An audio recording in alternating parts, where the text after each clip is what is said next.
लोग कहते हैं कि करबला में हजरत इमाम हुसैन की मदद के लिए कोई नहीं आया, लेकिन सच तो ये है कि उस दिन जमीन और आसमान की हर ताकत उनकी एक आवाज पर लड़ने के लिए तैयार थी।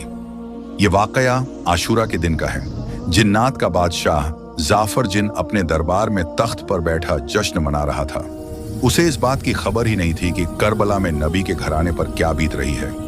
तभी अचानक उसके तख्त के नीचे से दो जिन रोते हुए और मातम करते हुए गुजरे। जाफर ने उन्हें रोका और पूछा, अरे आज तो खुशी का दिन है, तुम लोग क्यों रो रहे हो?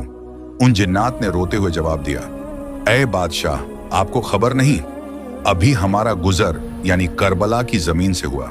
वहां हमने देखा कि रसूल अल्लाह के प्यारे नवासे हुसैन इब्ने अली खून में लथपथ हैं।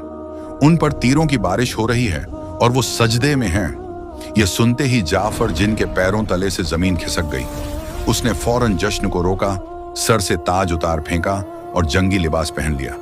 उसने अपनी तलवार निकाली और जिन्नात के एक बड़े लश्कर को लेकर हवा से भी तेज रफ्तार में करबला की तरफ दौड़ा। जाफर कहता है, जब मैं करबला की फिजाओं में पहुंचा तो मैंने एक अजीब मंजर देखा।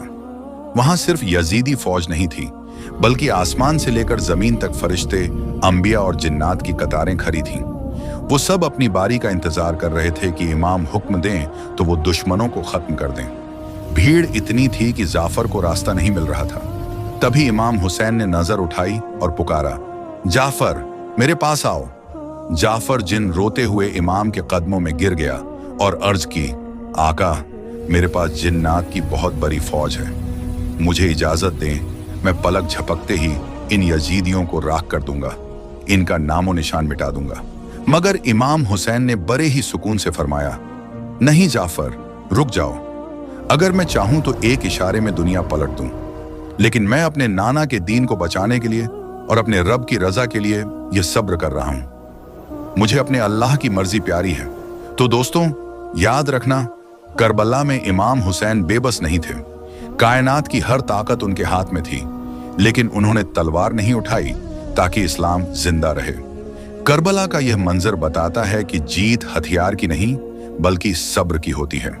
अगर आपके दिल में भी इमाम हुसैन के लिए मोहब्बत है तो कमेंट में या हुसैन जरूर लिखें, और ऐसे ही इस्लामिक वाकयात के लिए चैनल को अभी सब्सक्राइब करें।